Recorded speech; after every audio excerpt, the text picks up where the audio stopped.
Hey guys, it's your boy Kareem back with another video, and today we're gonna talk color grading and how I managed to work on my first ever microfilm I tried with the help of Dehancer.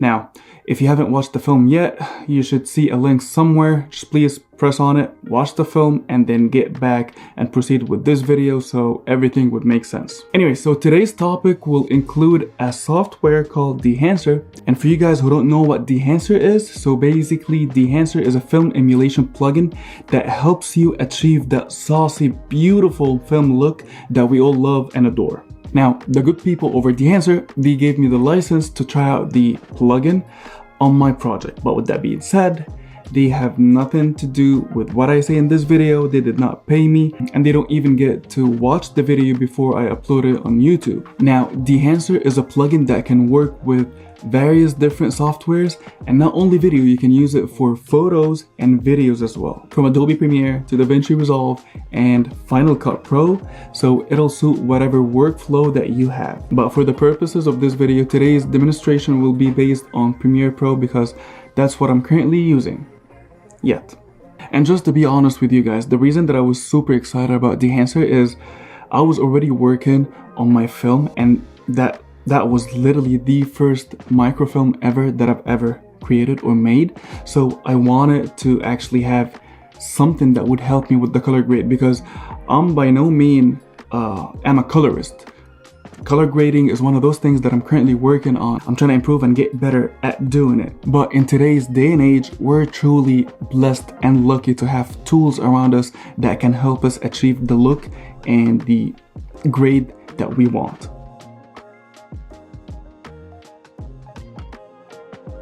Alright, now before we dig in, let me tell you about the camera that I used, or the system that I used to shoot that film. So for I used the trusty Lumix S9 and the infamous Helios 44-2 lens.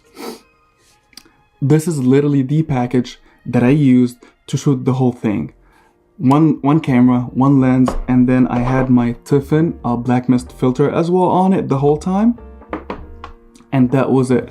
And sometimes I would even rig it out and have my monitor and a cage around it, but all in all, that was the camera that I used, and that was the lens that I used, because again, that was like my first film, so I wanted to use a vintage lens so it would actually help me emulate that filmic look that I want. Because you know how it is with all the modern lenses, they're all super clinical, they're all super sharp, but with those old vintage lenses, even though it's a photo, it's not like a cinema lens, but still it has so much character and that look that we don't longer see in modern lenses. And with the Tiffin Pro Mist filter as well I had, it was already giving me footage that is one step closer to that film look before even Dehancer came in the picture, right? And now for the settings that I used for this film, I shot the whole project on 6K open gate, 24 frames per second, long up, and I shot it in Vlog. Now, for you guys who don't know what log is, long story short, log is the flattest picture profile in your camera that is capable of actually pulling the maximum dynamic range that your sensor is capable of. So, if you want to get the best of your camera, make sure to shoot in log. And then another thing that we can't really forget, in order for this upcoming stage to work out, like the editing or like the color grading stage, you should always do your best in exposing your scene right. If you managed to get your scene exposed right, then rest assured the color grading process will be way easier. Now in my case, in order to get my exposure right, I had the waveform turned on my camera, and then I had the LUT assist turned on as well. And that second feature, it's almost there with all the current cameras, where like if you're shooting on log, the camera would have a feature that if you turned on, it would kind of give you what you would see if you applied a Rec 709 correction LUT on top of your footage. So basically, it wouldn't show you the gray video that you would get from the Vlog or from any log, if that makes sense, but it would show you a little bit of a colored version of it. But even though you're shooting in log, but what you're seeing on the monitor is that does have a little bit of a color to it, so you can see your scene better, or you can see what you're working with and expose correctly. So for a long portion of the film, I had my monitor attached to my camera, and in that monitor I had already a correction LUT installed in it that was turned on throughout the whole thing. Also, another thing that I would love to leave for you guys, I would love to add for you guys to use, and I did it like 50% of the times, I did it when I could, is after a scene, right, I would take my memory card out of the camera, put it in a computer, and actually watch the footage and make sure that, first of all, it's exposed correctly. Second of all, I managed to pull focus right. Because again, I was using a manual focus lens, so I had to make sure that I was focusing right. All right, so we got the camera, we got the settings dialed in, and we exposed right, we shot the scene. Now we move to the computer part and how to actually use Dehancer to color grade that scene that you just shot. And just a simple reminder, this is not a review of Dehancer. I'm gonna show you what I used to actually color grade my film and show you how I did it. But I'm not gonna go through every single thing because the software is packed with features, honestly. I'm gonna go through them, but I'm gonna tell you what I used specifically to get the look that I got for my film. Alright, so after installing Dehancer and restarting your software, in Premiere Pro, you should easily find Dehancer in your Effects tab. So if we went to the Effects tab and typed Dehancer, you can easily find over here. So, alright, that was the timeline of the film. Anyway, so I took like a couple of videos that I'm gonna work on for this demonstration. So, as an effect, you can either take Dehancer and just slap it on the video like that, because you can treat it like an effect, and then over there in the effect controls, you can find it over here, or like any other thing, you can just create an adjustment layer and then basically put it on top of your footage. And again, Dehancer, just like any other effect, you can treat it like any other effect and just put it on top of the adjustment layer. So right away, when we actually applied it and put on the adjustment layer, we noticed that over here, it changed, like the preview changed. And I'm gonna tell you why. So when you go to the effect control menu over here, just scroll down, you're gonna find Dehancer, and you're gonna find a plethora of options. So these are all sub menus that you're gonna actually fiddle with until you reach the desired look, right? Okay, so first things first, I'm gonna go to film and just disable this, right? So the first tab that we have is called input. The beauty about Dehancer, that's what I noticed, and I truly appreciate that feature, is that you can treat it either like a one-stop shop where you can get your log footage straight from the camera, and through Dehancer you can have a final grade that you can post online, or you can take your footage from the camera, the log footage, apply your favorite Rec 709 correction LUT that you have, that you use all the time, that you trust, and then take it to Dehancer to apply the final grade on it. So it works both ways. If you don't have any correction LUT, then Dehancer got you covered. If you have your trusted correction LUT, like the correction Rec 709 LUT that you want to use, you can use it and then continue with Dehancer. So let me show you. So for example, right now I got the video over here that is shot in log. As you can see, we got this scene that's in log, this scene in log as well, and the car scene is in log. So I don't have any correction LUT and I need to use Dehancer to help me out.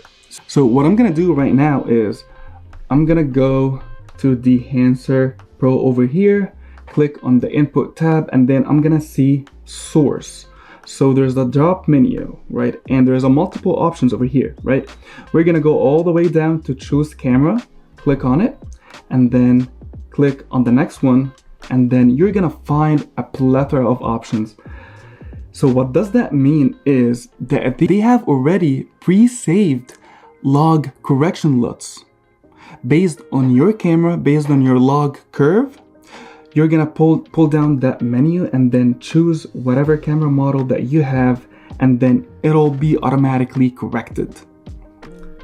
Okay, so you're gonna find from Apple, Blackmagic, Canon, you got DJI even, Fujifilm, Infinity, Nikon, Panasonic, Red, Sony, a lot of cameras. So in my case, I shot with the Panasonic Lumix S9, right? So I'm gonna go to Panasonic over here and find S9. So I got the GH5, GH5S, GH6, anyways. So right now, I can't find the S9. So it's not over here, it's not in the software. Is that the end of the world? No, there's a workaround. So what you guys might not know is the sensor that is in the S9 is the same sensor that is in the S5 IIX, the same sensor in the S5 II, right? And luckily I do have the S5 II over here, so I'm gonna click on it. And right now, as you can see, the preview window, the footage has been corrected. So this is with the, Rec 709, and this is without. So that's the first step. So if you don't have your favorite Rec 709 correction LUT, you can simply choose your camera. Now, let's say that your camera was not there and you already have your correction LUT, then what you're gonna do is, let me just, do this, or what you're gonna do is go on your footage, right? From over here, limit your color, and then from the creative tab, just choose your correction LUT. And when you're done, go on Dehancer, and from the input menu, just choose Rec 709. So basically you're telling Dehancer that, right now you're dealing with a corrected file. You're dealing with a corrected Rec 709 file. So just don't mess with the colors. Leave it as it is, right? If you don't have that, if you saw your camera, you can basically just choose camera and then choose your model, just like I did. Okay, all right, moving on. So over here you got, okay, let me just do this so you can see. We got exposure compensation, temperature compensation. So basically these settings, it's like right now you're editing the source material, you're editing the footage itself. So just check out your footage, see if you want to adjust the temperature, if you want to adjust the exposure just a teeny tiny bit. If you exposed right and if you nailed your white balance, you don't need to actually mess with that. Anyway, so I'm done with the input tab over here. I'm gonna move forward to the film tab. And right now, the film tab is what Dehancer is really all about, right? When you go to the profile, you have a lot of profiles or a lot of film emulation that is within the software. Everything that you might think of is gonna be there. I was really I was surprised by the amount of film emulations that they had. From Avga, Fuji, Fujichrome, Kodak for sure, all of them. Like a lot of options, honestly. And what I did when I got the software for my film, that I truly tried every and each one of them. I wanted to see the differences, and I wanted to see which color profile or which film emulation would have an effect on my footage. And for my film, I chose and I went with the Kodak Ektar 100. I went with this one, and in order to actually enable any setting or any effect, just make sure that you have enable clicked on. And as you can see right away, the preview here changed. That's the effect of the film emulation that I chose. All right, we got push pull over here. This is basically like the intensity tab underneath your LUT. When you choose your LUT, there's like an intensity tab that you can either, put it down or put it up, right? That's like the same thing where it controls various things from contrast, the temperature, the exposure even of the film emulation itself. Not the source material, but the film emulation. So you can actually play with it a little bit and see the effect that it has. I'm increasing it right now, and when I decrease, it goes like that. So it controls both the contrast and even the color temperature. In my case, I'm gonna leave it at 0 because I made sure that I nailed everything in camera. So and I like it that way, so I'm not going to change it. Now, we have multiple of options from film developer, film compression, expand, print. I'm not going to through every single thing. I'm going to tell you what I used and what I did with my film. But it's really cool to actually play with these settings, because the film developer, for example, that was back in the day, that was the phase where they developed the film, and in a way they managed to actually edit the film, or like color grade the film, or like leave some effects on the film, right? Push and pull, if you will. You got your contrast boost, gamma correction, color separation, and all right, let me just show you what these can do. So press enable, so any effect that you would do would actually be enabled in the footage. That's a contrast boost. You can see the whole image is getting more contrasty. So the thing with the film developer, that you right now are working actually on the film emulation that you applied, and they work differently based on what emulation you applied, whether that was a positive film or like a negative film. So these are things for you to play with. In my case, honestly, I went right away to the film grain, and I already had it enabled, and it's so awesome of them. So they have different profiles that you could choose from, and also you can have your custom. You can put in and choose whatever you want. From the size, you can control the size, the amount, the film resolution, all of it. And you can also go back to the profiles that they have. In this case, I used the 35 to 50. It gave me like a natural feeling of the grain. But then also you can play with it. So you can have 65 millimeter, 250 over here, and you can see how subtle it is compared to the, for example, like the 8 millimeter film stock with the 250 ISO. It's all over the place. So these things, they're based on your preference, whatever you want to do, whatever works for your film. Make sure to have the profile that is aligned with it. And I have it enabled, of course. And then I went to the halation, and then we got the bloom. So these two are things that we're gonna use, and I was super excited about, because I'm all about halation and bloom, honestly.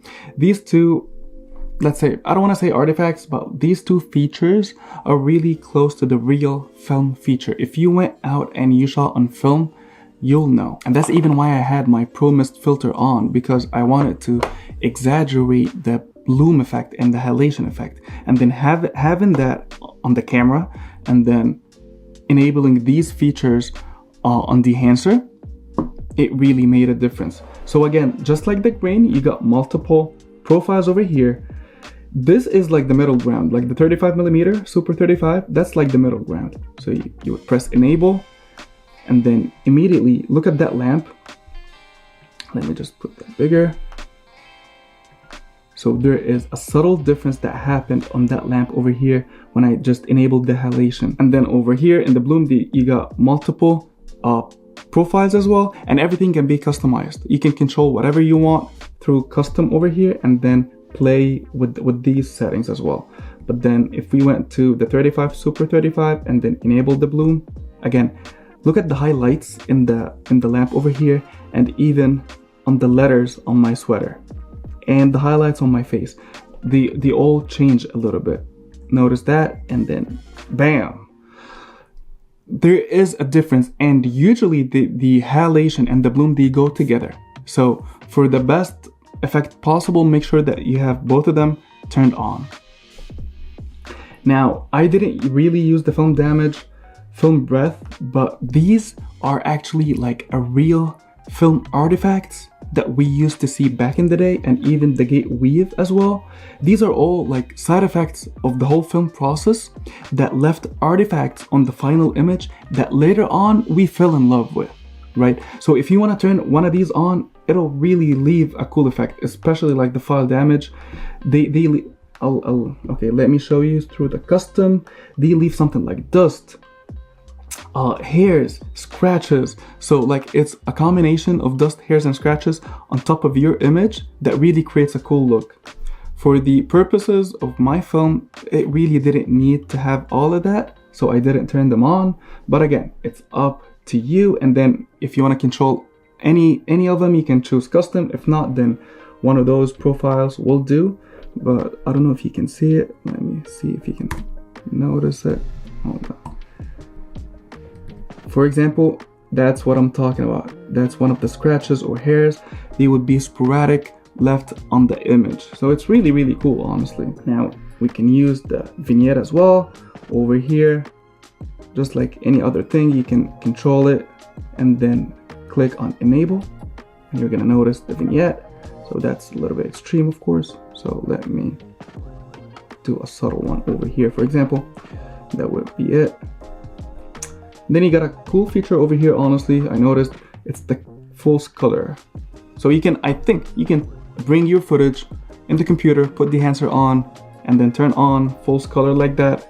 And then it'll show whether your footage was correctly exposed or not. So this is a cool feature for those who don't have really false color either in their cameras, or like they don't have a monitor to actually check out the false color. Because false color is one of the best tools to actually expose your footage right. So basically this is what I used. I chose the my camera from the input tab, and that corrected the footage. And then I used the profile that I want, the film emulation that I wanted, and then I used the film grain, halation, and bloom to turn the footage from this to that, basically in a couple of clicks. You can dig deep, you can do more, but this is what I'm trying to tell you. In literally a couple of clicks, you have your film changing from this to that. So when I said that it can act, it can act as a one-stop shop, I was not really playing. And the beauty of it, that it was truly matching. It's not like one of those LUTs where like it works in that scenario but it doesn't work in that like in this movie I used the same film emulation, and it was working in my outdoor shots and in my indoor shots. Like for example, right here, this is the indoor shot and it's fully lit, right, like by my lights. And then we have another one that is outdoor in a car, different setting, and it's super dark, yet it was awesome. It nailed it, and it didn't take time to actually get to a look that I was really satisfied and happy with. All right, let's talk pros and cons, and honestly I'm gonna start with the cons. So the number one thing that I thought of is the camera selection in the input tab. Even though they do have truly a gigantic camera selection in their library, right, it's still not enough. So for example, I was lucky that, you know, I shot the project with the S9, and then I found the S5 II option. They share the same sensor, so I got to actually use it. So it worked out with my S9, but then right now, currently, I'm shooting on my S1 II, and I don't think it has the color correction profile for the S1 II. So I do believe that they need to actually update their library and add the new cameras. And even though I know that it's not an easy feat, but it's just something that I noticed. And I know for a fact, if they actually worked on that with every update that they have, they're gonna attract new potential users as well. Number two, something that I noticed, and it might differ from a person to another, right? But I'm gonna tell you my experience with it. I noticed that it was a little bit heavy and cumbersome on my computer. Like I can see my MacBook kind of struggling with it, like the playback was not that smooth. Currently I'm using the MacBook Pro M1, the M1 Pro. So usually what I did, I left the whole color grading process, you know, to the last thing. I did cut up my film first, worked on my sound effects and music and the audio mixing first, and then went to use Dehancer. So I was pretty cautious with it. So that's what I noticed with my computer. It might differ with yours. Maybe you won't feel it. Maybe you have something like a better machine than the one that I have. But this is what I noticed. And these are my cons with Dehancer. Now, if we're gonna talk about the pros, honestly, number one, it'll be that you can use Dehancer as one-stop shop. As I said before, you can shoot log and turn it from a log file to a final grade look. So that's truly impressive. That's number one. Number two, they have really a lot of high quality film emulations, and that's something that's not an easy feat at all. And also their emulation do not really require any editing skills at all. So if you're a beginner, you can actually within a couple of clicks get a beautiful look, get a filmic look without actually digging in the software. And if you're, you know, on an advanced level, You can even play with the app more and pull and push some sliders left and right, and then you're gonna get that specific look that you're looking for. Number 3, and it's something that I'm truly looking forward to actually do more, which is the flexibility and the practicality of the plugin, because you don't have to use it with only video. It works with photo as well. And as a hybrid shooter, I do photography and videography. I know that I'm gonna enjoy it with Lightroom because you can apply the same emulations with your photos as well. So that's something to consider. Now, moving on into the last segment of the video. If you liked everything that you've seen so far, if you decided to actually go on and purchase the plugin, good people over Dehancer, they gave me a code so I can give to you guys. You're gonna find it either here on the screen or it's gonna be in the description. So basically, when you purchase the plugin, during the checkout, just make sure to put that code in. It'll give you a 10% off over your purchase. And yeah, also, by the way, this video has been color graded using Dehancer.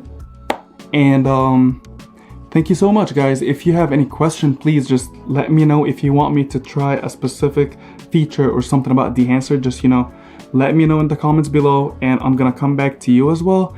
And in the meantime, I'll see you in the next video. And thank you so much, guys. I truly appreciate you. Thank you.